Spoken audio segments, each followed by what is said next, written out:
할렐루야. 오늘은 속회공과 51과 마리아의 찬양이라는 제목으로 은혜를 나누겠습니다. 본 말씀은 누가복음 1장 46절에서 55절까지의 말씀입니다. 사람은 하나님의 계획과 방법을 쉽게 이해할 수 없습니다. 그래서 쓰임받는 사람에게 필요한 것은 믿음과 순종입니다.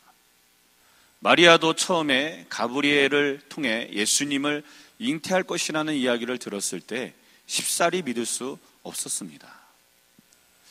당시에 마리아는 남자를 알지 못했기 때문입니다. 그러나 성령으로 잉태되심과 엘리사벳의 잉태 소식을 듣고는 주의 여정이 오니 말씀대로 내게 이루어지리이다 하고 순종했습니다. 누가복음 1장 26절에서 38절에 나와 있습니다. 그 후에 엘리사벳을 찾아가 축하와 찬사를 전해 듣고는 거룩하신 하나님을 찬양하였습니다. 본문은 마리아가 드린 찬양의 말씀입니다. 이 찬양에는 매우 구체적이고 수준 높은 신앙 고백이 들어 있습니다. 또한 하나님이 어떤 분이신지를 분명히 가르쳐 줍니다. 초대교회에서는 이 찬송을 예배에서 사용하였습니다. 마리아의 찬양은 아름다운 신앙 고백입니다. 그러면 마리아가 찬양하며 고백한 내용은 무엇일까요?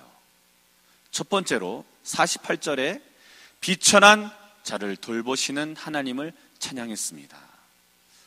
마리아는 하나님께서 자신의 비천함을 돌보신 것을 깨닫고 감격의 찬양을 드렸습니다. 마리아는 보잘것없는 여인이었습니다. 나사렛 동네에 가난하고 소외된 지역에서 살고 있었습니다. 예수님을 낳고 정결 예식을 행할 때에도 가난하여 양 대신에 비둘기를 제물로 드렸습니다. 세상에 내놓고 자랑할 만한 것이 없었습니다. 이렇게 하나님은 구원 사역을 이루시기 위하여 연약한 마리아를 택하셨습니다. 비천한 자를 돌보시며 교만한 자를 흩으시고 권세 있는 자를 내려치시는 하나님의 은혜가 마리아에게 임하였습니다. 보잘것없는 우리가 하나님의 자녀가 된 것도 은혜입니다. 하나님은 비천한 우리를 사랑과 은혜로 돌보십니다. 그렇기에 성도들도 마리아처럼 연약한 우리를 구원하시고 인도하시는 하나님께 기쁨과 감격으로 찬양해야 합니다.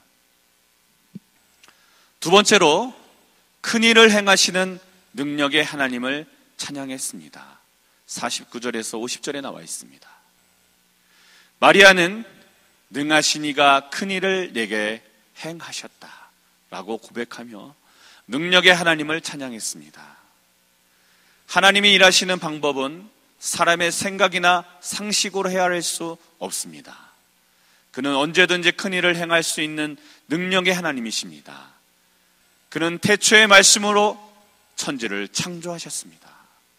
그는 홍해를 갈라 길을 내시고 뒤쫓던 애국 군사들이 손에서 이스라엘 백성을 구원하셨습니다. 그리고 하나님은 동정녀인 마리아에게 능력으로 임하셔서 예수님을 성령으로 잉태하게 하셨습니다. 하나님의 능력이 아니고서는 이루어질 수 없는 초자연적인 일입니다. 그렇기에 마리아는 큰 일을 행하시는 능력의 하나님을 찬양했던 것입니다. 찬양은 믿음으로 사는 사람들이 하나님께 돌리는 영광입니다. 성도들도 마리아처럼 큰 일을 행하시는 하나님을 고백하며 찬양해야 합니다. 세 번째로 언약을 이루시는 하나님을 찬양했습니다. 본문 말씀 54절에서 55절에 나와 있습니다. 마리아는 하나님께서 이스라엘을 도우시고 궁일이 여기시고 기억하셨다고 찬양했습니다. 그리고 조상에게 주신 약속을 행하시는 하나님을 찬양했습니다.